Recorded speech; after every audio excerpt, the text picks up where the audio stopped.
Good day mga ka-easy, for today's video ay pupunta nga pala kami ng Tanay Rizal at sa wakas nakapag-ride kami kasama ang tropa. Hindi nga pala kami kumpleto dahil conflict yung ibang schedule ng tropa. Pero kahit konti kami, tumuloy pa rin kami. Sa Regis of Clouds nga pala yung pupuntahan namin. Sa Treasure Mountain sana kaso sarado. Ito nga pala yung tropa kong si Omar Budoy, Baby Josh at si Boss Balong. Meron nga pala sila ditong parking slot. 150 pesos nga pala dito yung entrance fee. So tara, samahan nyo kami dito sa loob. Pasok Omar Budoy. So ayun na nga, pag-akit nyo ay may kita nyo agad ng Sea of Clouds mga ka-easy. First time lang pala namin pumunta dito. Napakaganda ng tanawin dito at nakaka-relax at sobrang lamig. Agahan nyo pala pumunta dito para makakita talaga kayo ng Sea of Clouds tulad nito. Instagrammable nga pala yung makukuha nyong picture dito. Tara, samahan nyo kami sa baba at bibigyan ko kayo ng idea kung ano ba yung mga menu nila dito. Meron nga pala sila ditong drinks tulad ng mga yan. Post nyo na lang pala yung video mga ka-easy para makita nyo yung choices at yung prices. Affordable naman dito yung mga drinks and meals. Sulit at madaming servings at napakasarap ng pagkain nila dito mga ka-easy. Pwede nga pala kayo kumain dito sa loob at sa labas. At ito na nga yung pagkain namin dumating na. Kita nyo naman napakasarap niyan. At pagtapos nga pala namin kumain ay maglilibot na kami at magpapapicture. Napakaganda nga pala ng mga spot nila dito tulad niyan. Uy!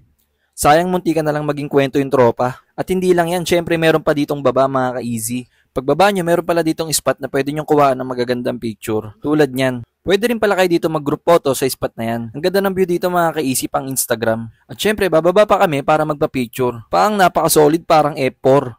Pagbaba nyo, meron nga pala ditong maliit na bridge. Ang ganda rin kumuha dito ng picture. Hanggang dito na lang pala yung dulo sa baba at sana makapunta kayo dito. At paalis na nga kami dito mga ka-easy at nagkayayaan nga pala kami pumunta ng Daranac Falls. 30 minutes away nga pala simula dito sa Regis of Clouds papuntang falls.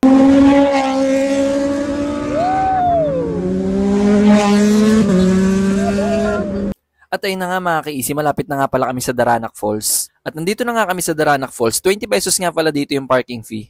At sa sobrang excited nga pala ng tropa kong si Omar Budoy, hindi na siya nakapili ng magandang medyas at napili niya yung punit-punit. Okay lang daw yan dahil maganda naman daw yung sapatos niya at hindi naman daw halata. So ayan nga pala yung entrance fee sa Daranac Falls. Tara, samahan nyo kami. Hindi na nga pala kami nag-cottage, nag-locker na lang kami for only 100 pesos. Second time na pala namin pumunta ni Madam sa falls, una dun sa may Infanta. At ayan, naghahanap na nga pala kami dito ng magandang spot sa Daranac. At ayan, kita nyo naman na sobrang excited talaga namin. Sayang di nakasama yung ibang tropa namin. Mas maganda sana kung buo yung tropa at overnight to. At syempre, kung may batis, syempre dapat may kasamang falls. At ayan nga pala yung falls mga ka-easy. Ang ganda dito at ang lamig sobra ng tubig. At nakahanap na nga pala kami ng magandang pwesto. Hindi clear water yung naabutan namin dahil umulan kinagabihan. At ayan, tatalon nga pala yung tropa kong pasikat. At syempre, tatalon rin ako. Meron nga pala ditong lifeguard 24/7 ng bantay. Sayang ang tato. At ayun nga pala yung tropa ko, nag-back out na siya. Grabe, talagang malungkot siya.